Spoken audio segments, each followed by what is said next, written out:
How about to get on the right radio? That'd probably help a lot. Cape Tower, helicopter 211 Tango Bravo. 211 Tango Bravo, Cape Tower,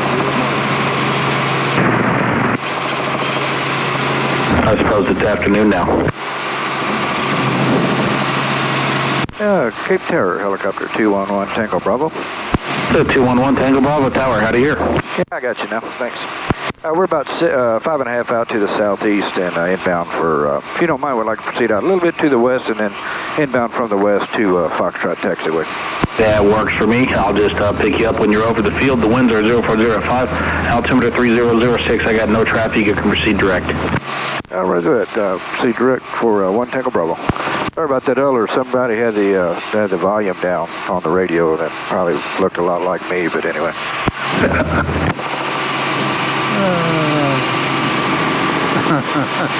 Might as well fess up. He probably knows what happened anyway. Yeah, I missed my chance. I could have blamed it on the student again, man. Damn. What am I thinking? Yeah, you could have. Coming there. Yeah, damn student. Had the radio down. Brent didn't know what knob to turn. I'll tell you what. Glad I never do that. Yeah.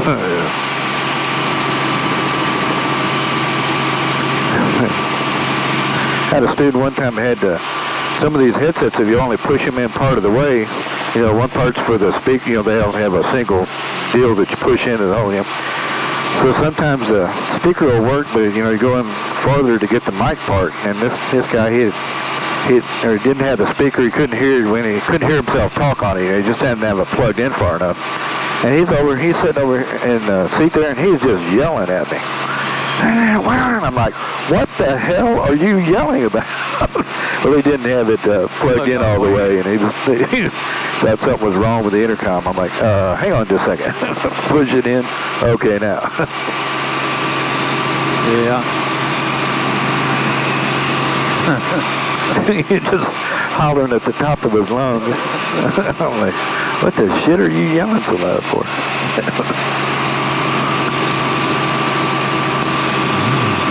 So what we're going to do, you see the VOR out there, the little white thing, we're going to kind of go out around it, make a turn to the right, we're going to come line up on Foxtrot Taxiway. And the winds are pretty much out of the east-northeast, so it'll be, you know, be pretty much right in, kind of into the wind. Those don't have a lot of wind now. Looks like the wind's dying down. You can see the smoke or the steam out of the concrete plant over there. It tells you the wind's out of the east there, so.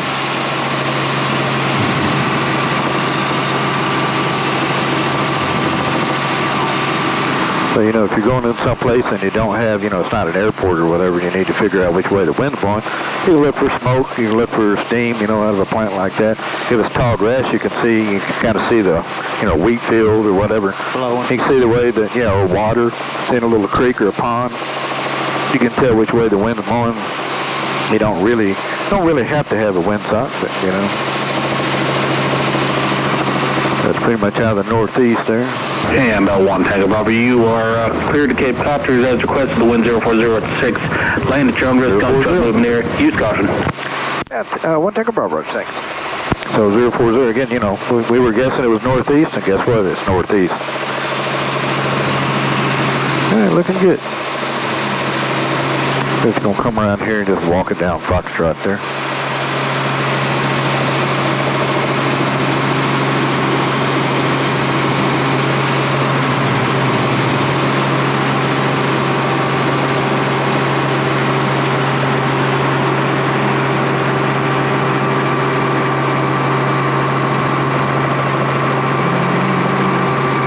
You know, 30 or 40 is fine, 40 is fine, whatever, just kind of walk it in there.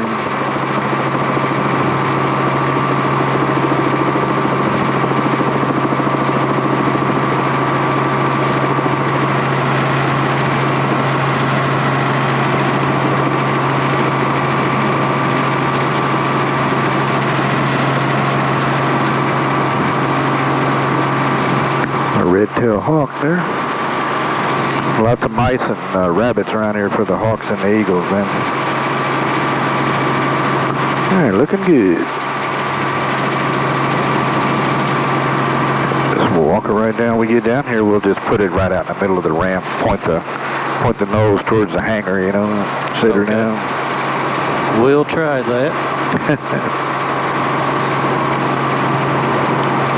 I didn't dream I was going to have such a big learning curve back to this.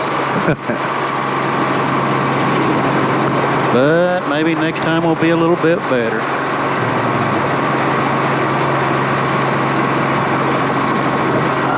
Come on down here, girl. All right, now just get her pointing right into the wind just like you got it. That looks fine. Just ease down on the collector real slow.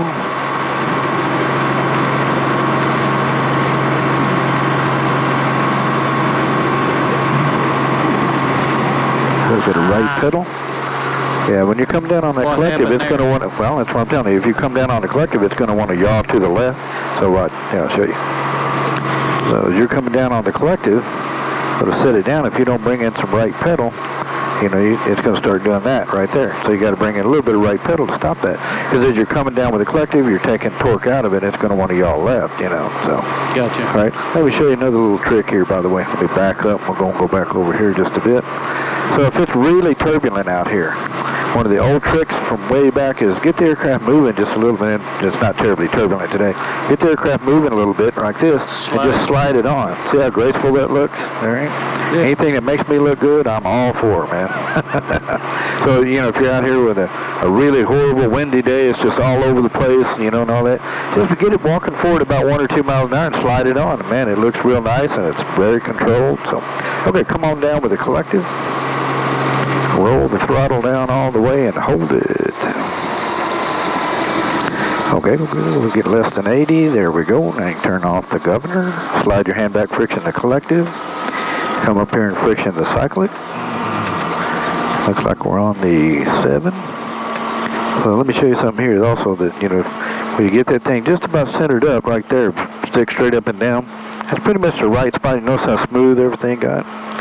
So if you're too far forward, it gets to buffeting around like that. You know, right. If you're too far back, it gets to buffeting, and you know, right about stick straight up and down. That's pretty darn good. You got it there. Okay, gotcha. Where did we start at? Hell, I forgot. Yeah, let's go back. Let's start. We'll say we started on the 8. So we're gonna come around for a minute and a half. I'm gonna turn the cabin heat off. It's a little warm in here. So we'll go a minute and a half and disengage the clutch. 30 seconds later, mixture mag, alternator. So yeah, that's, you know, like say if you get out, man, it's, say a squall line's coming up, you know, and you got this horrible wind that's gusting and 45, 50 knots or whatever, and they're like bargaining with God about getting the aircraft back on the ground because it's so, you know, all over the place. Yeah, just get it walking forward just a little bit, man, and slide it on, and it, boy, it works out so much easier. Plus, the better thing about that is if you're going forwards, you're not going backwards. Right, all right? Right. So like when you have a hydraulic failure, the way you want to land the aircraft is to come down and just do a little run-on landing. You don't have to be going fast, just 4 or 5 knots, 6 knots, whatever. You want to do it that way so that when you touch down, that, you know, you're going forwards and not backwards. That sounds stupid, but okay, go and disengage your clutch. So it doesn't hurt to slide? No, you don't want to be going backwards when you sit down with a hydraulic failure. So if you have a hydraulic failure, you should not try to land the aircraft from a hover, because you can't hardly move the stick fast enough to compensate. And if you touch down and you're sliding backwards, you can, you know, the nose will pop up, you can ding the tail, you know, and damage the tail boom, whatever. So if you have a hydraulic